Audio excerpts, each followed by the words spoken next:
Hey, welcome to Ask Greg. I'm Greg. Let's get with the asking. I got a lot of emails this week, hundreds of them, and I'm going to answer 12.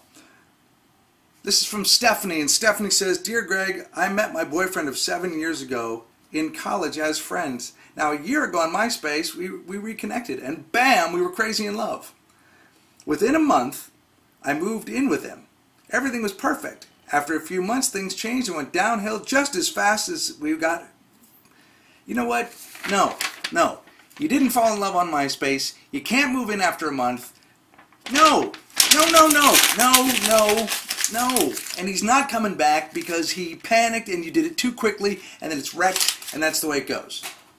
You weren't expecting that for an answer. Okay. This one comes from Michaela, I believe. I've got 3 excuses that you didn't cover. You know, no, I don't need to hear it. Look, 1, he's too heavy and wants to lose weight before ever seeing me again. So he's saying, I'm too fat to see you right now. Number 2, he sees how well I get along with other guys and thinks that I like them better than him. That's why he doesn't approach me.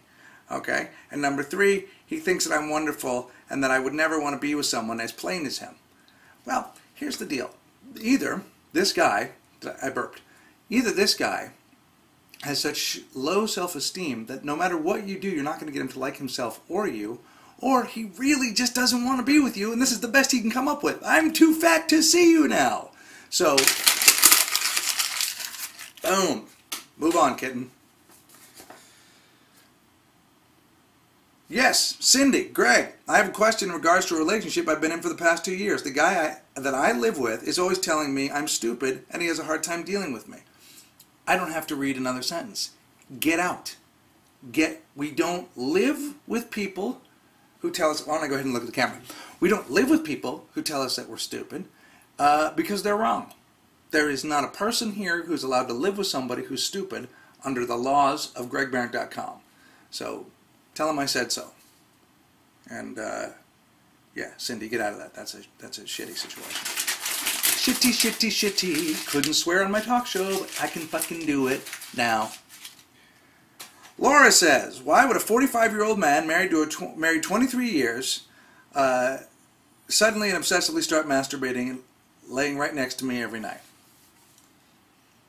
I don't have an answer for that. But I can tell you that the two of you need to, I don't even think you should walk. I think you should run or take a rocket ship to counseling right now and discuss all of this. Even if he doesn't want to discuss it, it's not good. He's having sex near you, and that's just not good enough for you. So why don't you go ahead and have the kind that involves also you, Laura. And thanks for writing in, guys, by the way, everyone that's written so far. Caitlin writes in, this might sound like a duh question. Well, we don't have time.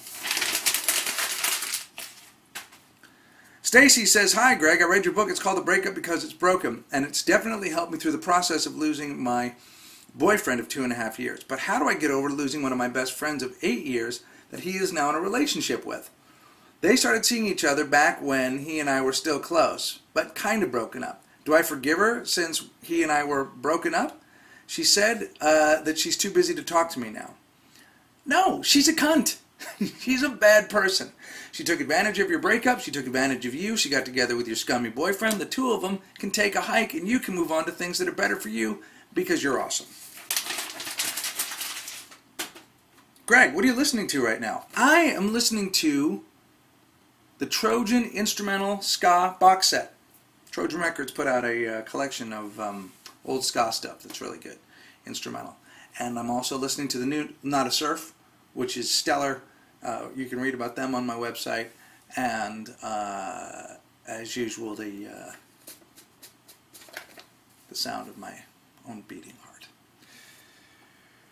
Hi Greg, Brianna writes. What I want to know is, how come when you're not dating anyone, no guy is interested, and when you are, everyone is, even if he doesn't know that you're taken? That is the great mystery of the world, and I also think the reason that people find true love is that when you are a person whose life is so filled with something, be it another person or a great life, you give the impression that you don't need anything, and that's an incredibly attractive quality that attracts the right kind of people because they think, hey, that person isn't threatening, I'd like to be with them. Or they want to take you down and ruin your dreams. So be careful. It's good coffee.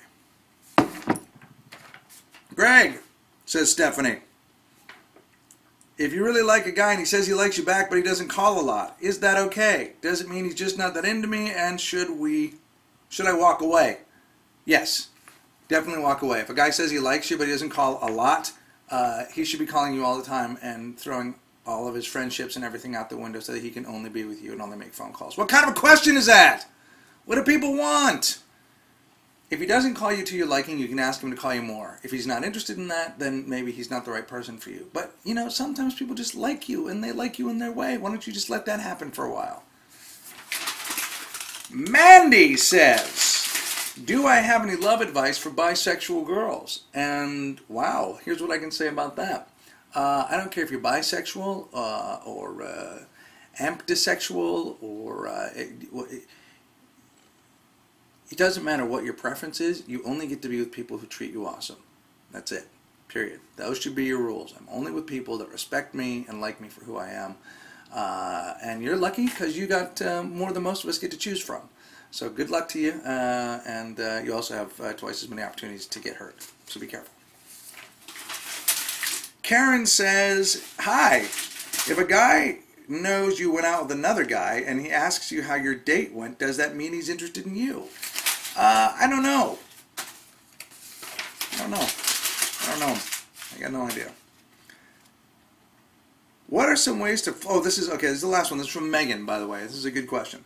Megan says, what are some ways to flirt with a guy you like who mutually likes you? All right, so you don't really... I mean, he likes you. But you want to let him know that you like him. Without being too pushy, cheesy, or insanely awkward. But I think I speak for a lot of guys when I say that awkward is cute. Awkward is really attractive. And it usually comes off not as awkward as you think. You won't be cheesy because you know what cheesy is. So you will avoid those pitfalls. And, you know, you don't have to be pushy, but you can also let somebody know, hey, you have an opportunity here to be with somebody pretty awesome, so why don't you get involved in that? And finally, Kurt wrote in, and he said, dude, what up? Why are you giving away all our secrets? This is a question I've been answering for 4 years. And Kurt, there's no secrets.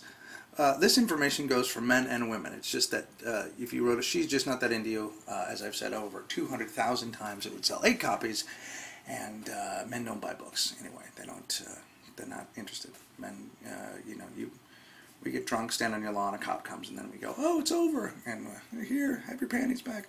So that's it for Ask Greg this week. Please keep writing in. Please come out and see me do stand-up. I'll be in Addison, Texas next week at the Improv, and I hope this was useful and enjoyable, and we'll see you again next week. All right, take care. Next week.